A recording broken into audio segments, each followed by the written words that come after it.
Hi friends, welcome to Praveen natural farm. எல்லோரும் எப்படி இருக்கீங்க? நல்லா இருக்கீங்க நம்புகிறேன். நம்ம ஃபார்ம் ஓப்பனிங் இப்படி தான் இருக்கும். நம்ம ஃபார்மை பற்றி தான் இப்போ பார்க்க போகிறோம். இப்போது ஃபார்மில் என்னென்ன இருக்குதுன்னு பார்த்துடலாமா? ஃபஸ்ட்டு இவங்க ஒயில்டு டச்சு ஃபீமேலு. இப்போ நீங்கள் க்ளோஸ்அப்பில் பார்த்தவங்க தான் இவங்க. இலக்கியது பிள்ளைக்கு இப்போ ஒன்றும் இல்லை, வெயில் செட்டு இப்போ தான் தென்னங்கீத்து எடுத்து போட்டிருக்கேன். அடுத்து அங்கிட்ட உள்ள டச்சு பிளாக் டச்சு. இவங்க அவங்களோட குட்டீஸ். ஆமாம், இப்போ அவங்களுக்கு 2 பட்டர்ஃப்ளை மார்க்கிங் உள்ள குட்டி இருக்குது, ஒரு ப்ளம்மிஷ் இருக்குது, அங்கே ஒரு கிராஸ் ஒன்று இருக்குது. இது எல்லாமே ஃபார்முக்கு நம்ம ஹோல்ட் பண்ணியிருக்கோம். அதில் நம்ம சப்ஸ்கிரைபர் ஒருத்தவங்க வந்து டேரெக்டாக ஃபார்ம் பார்த்து விசிட் பண்ணி அந்த பட்டர்ஃப்ளை மார்க்கிங்கை 2யுமே எடுத்துகிட்டு போயிட்டாங்க. ஸோ கேட்டாங்க, ஸோ கொடுத்தாச்சு. நெக்ஸ்ட்டு என்ன பார்க்குறோன்னா, நியூசிலாந்து ஒயிட்டு ஃபீமேல் தான் இவங்க நம்ம ஃபார்ம்லேயே பிறந்து இப்போ ப்ரெக்னெண்ட்டாக இருக்காங்க. கீழே பார்த்தீங்கன்னா நம்ம கூட்டு பண்ண மாதிரி தான் பண்ணிகிட்ருக்கோம். கோழி போயிட்டுருக்கு பாருங்கள். வேஸ்டேஜ் கீழே கிடந்துச்சுன்னா முயல் சாப்பிட்டது போக அதை சாப்பிட்டு அதுவும் நல்லா ஹெல்த்தியாக இருக்கும். ஏன்னா முயலுக்கு என்னென்ன சாப்பாடு போடுறோம் எல்லாமே நீங்கள் வேணும்னா சொல்லுங்கள், அது தனியாக வீடியோ போடுவோம். ஹெல்த்தி ஃபுட்ஸாக தான் போட்டுட்ருக்கோம். கோழிக்கும் முயல்களுக்கும் ரொம்ப அந்த இதெல்லாம் வராது. அந்த கோழி இருக்கிறதுனால முயல் பயப்படுறது அந்த இதில், ஏன்னா நம்ம சின்ன அப்படியே பழக்கிட்டோம். இவங்க அடை காத்துட்ருக்காங்க, கருங்கோழி அடை காத்துட்ருக்காங்க. அது ஒன்றும் பயப்படாது, அது பாட்டுக்கு உட்காந்துட்டு சாப்பிட்டுட்டு போயிடும். அங்கிட்டு ஒரு முட்டை வேறு கிடக்கு. அடுத்து இதை பார்த்தீங்கன்னா கலிஃபோர்னியன் ப்ரௌனில் பியூர் ப்ரீடு. இது அது பியூர் ப்ரீடு எப்படி கண்டுபிடிக்கிறது, நார்மல் ப்ரீடு, கிராஸ் ப்ரீடு எப்படி கண்டுபிடிக்கணும்னு நீங்கள் கமெண்ட் பண்ணுங்கள். அது வேணால் தனியாக வீடியோ வேணால் சொல்லுங்கள், நம்ம போடலாம். அடுத்து இப்போ பார்த்தீங்கன்னா பட்டர்ஃப்ளை மார்க்கிங்கு. குட்டி பார்த்தீங்களா, அவங்களோட மதர் தான் இவங்க அடுத்து இப்போ ரெஸ்ட்டில் இருக்காங்க. இப்போ பார்த்தீங்கன்னா சின்சிலா டச்சு, இவங்களும் ஃபீமேல் தான், இவங்களும் ரெஸ்ட்டில் இருக்காங்க. அங்கோரா இவங்க ரெஸ்ட்டில் இருக்காங்க, வெயில்னால யாருக்கும் போடல. இவங்க கலிஃபோர்னியன் ஒயிட்டில் மேலு.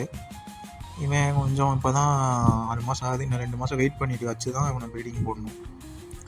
ஸோ இவங்க மேலு. இவன் தான் நம்ம இதுக்கே கிங்கு மாதிரி, ஃபார்முக்கே இவனை வச்சு தான் எல்லா குட்டியும் ஸ்டார்ட் பண்ணது. ஸோ இவன் நம்ம ஃபார்மில் ஒரு எப்படி சொல்கிறது, ஒரு ராஜா மாதிரின்னு சொல்லிக்கலாம். அடுத்து இப்போ என்ன பார்க்குறோன்னா, இப்போ சீட்டு பார்க்குறீங்களா, எதுக்கு இதை மட்டும் தனியாக காமிச்சிருக்கேன்னா, அந்த சீட்டு போட்டுறது நம்ம தப்பு, ஓகேங்களா? ஃபார்ம் ஆரம்பிக்கும் போது ப்ரீ பிளான்லாம் எதுவுமே பண்ணாமல் போட்டுட்டோம். ஸோ இதில் என்ன நம்ம தப்பு பண்ணுறோன்னா, ஏர் சர்க்குலேஷனும் இருக்காது ஒன்று. இன்னொன்று சீட்டு, இந்த சீட்டு போடக்கூடாது. ஒயிட்டில் சிமெண்ட் ஷீட்டு கூட போட்டிருக்கலாம், ஆனால் இந்த இரும்பு ஷீட்டை நம்ம போடவே கூடாது. போட்டிங்கன்னா முயல் ரொம்ப இலைக்கும். அதனால தான் ஹியூமிடிட்டிக்கு டெம்பரேச்சர் மெயின்டைன் ஆகிறதுக்காக எப்போயுமே தண்ணியை கீழே ஊற்றி விட்ருவேன். அப்போனா உங்களுக்கு அந்த ஹியூமிடிட்டி எப்பயுமே இருந்துகிட்டே இருக்கும். அங்கிட்டு கதவு திறந்து தான் இருக்கும், கதவு போட்டிருக்கோம், அங்கிட்டு திறந்து தான் இருக்கும். இந்த மாதிரி ஹைஜீனிக்காக நம்ம வச்சுக்கிட்டா, டெம்பரேச்சர் மெயின்டைன் பண்ணால் மட்டும்தான் முயல் பண்ணையை நம்ம நடத்த முடியும். ஸோ எப்பயுமே ஹைஜீனிக்காகவும் டெம்பரேச்சர் மெயின்டெனன்ஸாகவும் வச்சுருந்தீங்கன்னா முயல் பண்ணை நல்லா ஆரோக்கியமாக போகும், முயலும் நல்லா இருக்கும். ஸோ வேறு எதுவும் உங்களுக்கு எதுவும் டவுட் இருக்குது, இதை பற்றின டவுட் உங்களுக்கு வேணும் கேட்கணுன்னா, இல்லை வீடியோஸ் தனிப்பட்ட முறையில் வேணும்னா சொல்லுங்கள், அதையும் நம்ம போடலாம். எல்லாத்துக்கும் நம்ம ரெடியாக தான் இருக்கும். நீங்கள் டவுட்ஸ் கேட்டால் கமெண்ட் பண்ணுங்கள், நம்ம எல்லாத்துக்கும் தனிப்பட்ட முறையில் நம்ம ரிப்ளை பண்ணுவோம். அதே மாதிரி உங்களுக்கு முயல் வேணுமோ, இல்லை நாட்டுக்கோழி வேணும், இல்லை நாட்டுக்கோழி முட்டை வேணும், இந்த மாதிரி உங்களுக்கு எதுவும் வேணும்னா நம்மளை காண்டாக்ட் பண்ணுங்கள். என்ன பெஸ்ட் ப்ரைஸில் பண்ணித்தர முடியுமோ பண்ணித்தரலாம். மேலே இருக்கிற கோழி பார்த்திங்கன்னா அடுத்த முட்டை போடுறதுக்கு ரெடி ஆகிடுச்சு. இப்போ பார்த்துட்ருக்கிறது பார்த்திங்கன்னா வாழை இலை, பசு தீவனங்கள், அது பார்க்க போகிறோம். இப்போது ஒரு இடத்துல போய் நம்ம காலிஃப்ளவர் மார்க்கெட்டில் இடத்துல கேட்டாங்களோ, ஆல்ரெடி ஒருத்தவங்க எடுத்துகிட்ருப்பாங்க. அவங்கள்ட்ட போய் நம்ம கேட்கும்போது அவங்க ஒரு நாள் 2 நாள் ஓகே பச்சடி எடுத்துகிட்டு போவோம் அப்படின்னுட்ருவாங்க.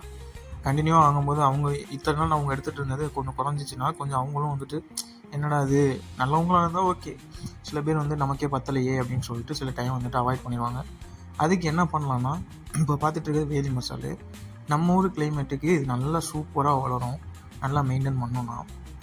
அது போக கோயபஸ் 29, குட்டை நேப்பியர், அது போக வாழை இலை, மா இலை, கொய்யா இலை, இதெல்லாம் நம்ம போடணும்.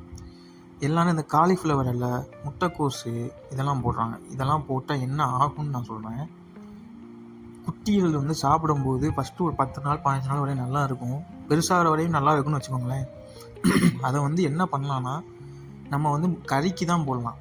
நம்ம ப்ரீட் எடுக்க முடியாது. அதுலேருந்து வர குட்டியோ அதுக்கு குட்டிகளுக்கு வர பால் கொடுக்குற தன்மையோ கம்மியாயிடும். ஸோ இது மாதிரி டீட்டெயிலான உங்களுக்கு வேணும், அடுத்த வீடியோ ஏதாச்சும் வேணும்னா கமெண்ட் பண்ணுங்கள். முயல் குட்டியோ, முயலோ, அடல்ட்டோ, செமி அடல்ட்டோ, கோழியோ இல்லை முட்டையோ வேணும்னா நம்ம காண்டாக்ட் பண்ணுங்கள், சப்போர்ட் பண்ணுங்கள். தேங்க்யூ. மறக்காமல் சப்ஸ்கிரைப் பண்ணுங்கள், பெல் ஐக்கானை கிளிக் பண்ணுங்கள்.